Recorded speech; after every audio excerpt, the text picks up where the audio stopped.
All right, now let's get to the very heart of the matter. The reason we're back here today.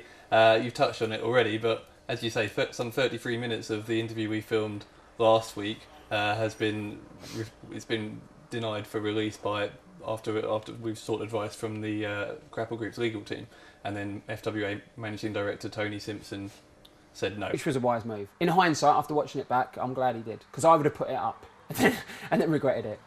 So, with that in mind then, obviously you've already said some of the things you want to say about WWE and the wider industry, but...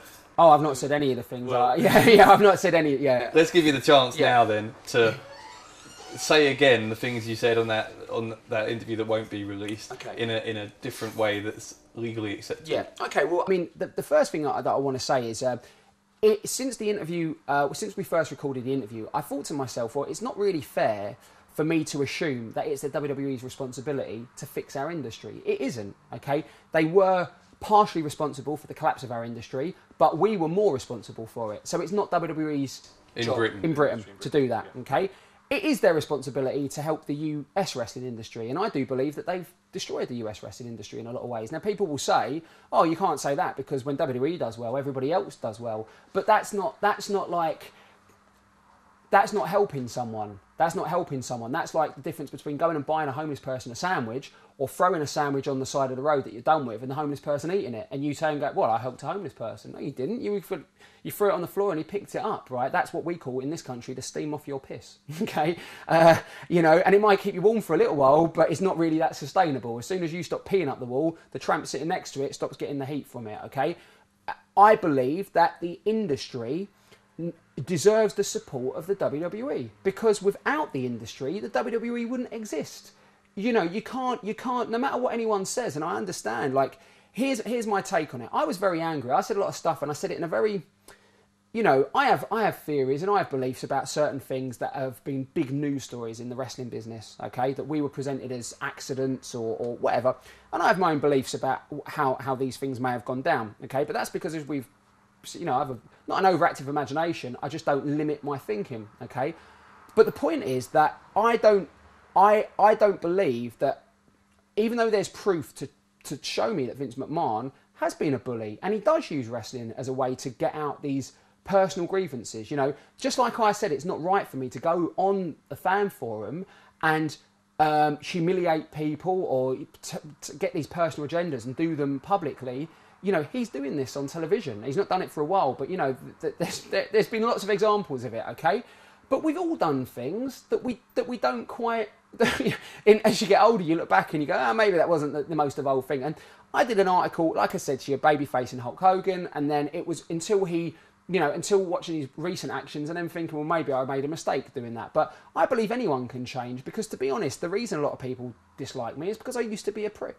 And I tell you now, there's still elements of me that are very, like the fact I'm sat here now, in 7 days, I've learned all these things about myself, just watching myself talk and going, man, but we're human, we're all human. If we were perfect, we wouldn't be on this plane of existence. We'd be up in heaven if there is such a place, So the point is that I'm not blaming WWE, I'm merely bringing some stuff to their attention, and I'm saying it sort of as a warning, okay?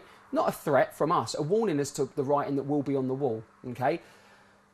We are heading into a period of our existence as humans where industries and corporations it's so imperative that not only are they sustainable, but also they win over the good graces of the public, okay?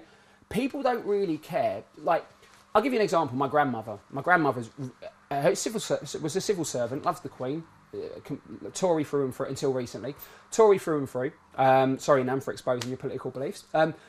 But we got to a point recently where my nan said, but politicians are all crooks, blah, blah, blah. It's not how it used to be. And, I don't trust any of them. Now, is it that politicians have suddenly become crooked? Or is it that my nan has suddenly got less money because of the recession? Okay? When you have less money, you begrudge the people who have money.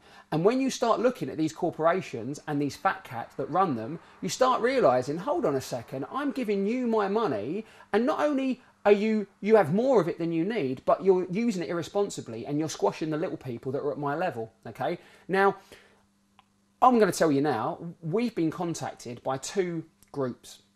And these groups are pretty militant. They were interested in our business principles. These groups boycott corporations, okay? And they cause a lot of problems for a lot of problems.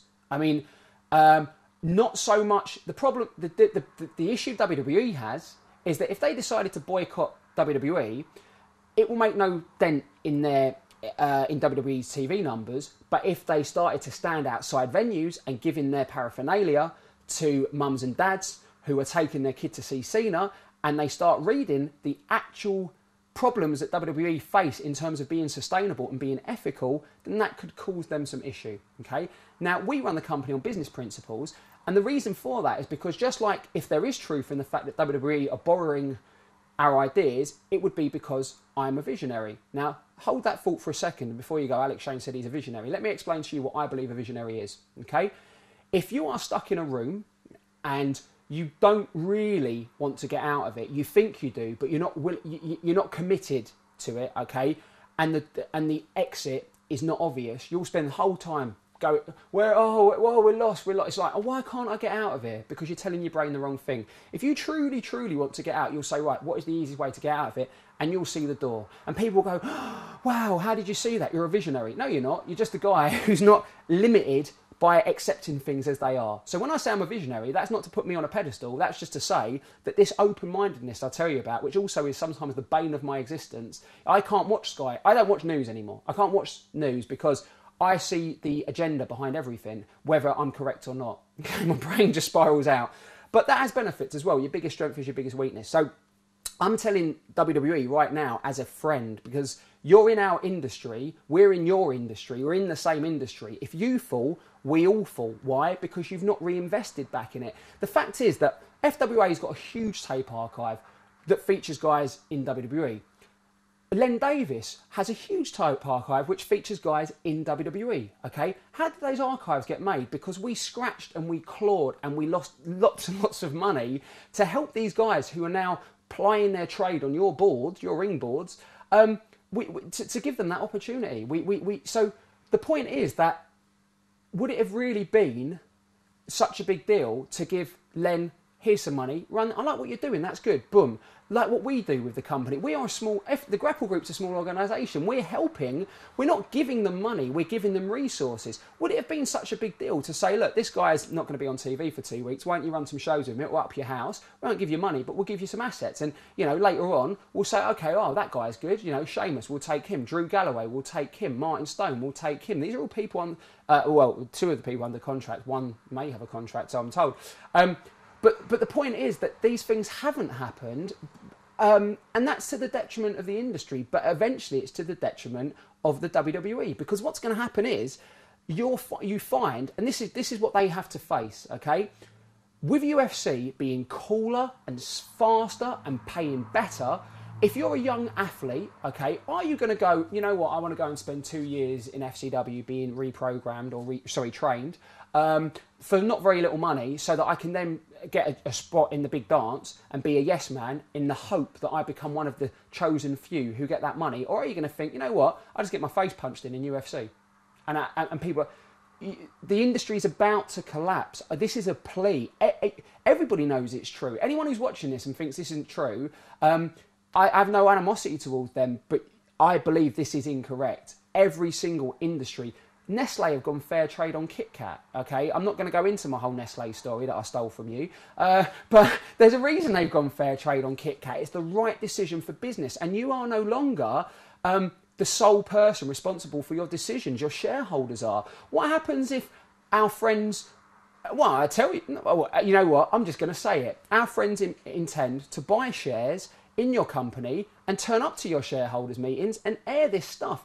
There's a court case happening right now for a kid that get injured, Nick Barley. There's a court case that's happening where the venue actually being taken to court for not having the correct insurance for this show to run, which I think, you know, is correct. At the end of the day, I believe, even on the fan forum, you know, it's been brought to my attention, it's been suggested to me that the family look into the fact that these shows can all be advertised on that forum without any vetting. Anyone can advertise a show. You know, there was a show that happened recently, I won't say for what company, but Justin Richards was there watching, he told me. A guy who had 3 months training did a dive over the top rope, landed on a 5-year-old kid, and the parents thought his leg was broken. A few more inches on that dive, a few more degree in that rotation, on that flip, that could have been the kid's skull, not his leg, and he could be dead. We could be dealing with a dead 5-year-old now. This is serious stuff. This is the resistance, and we need your help.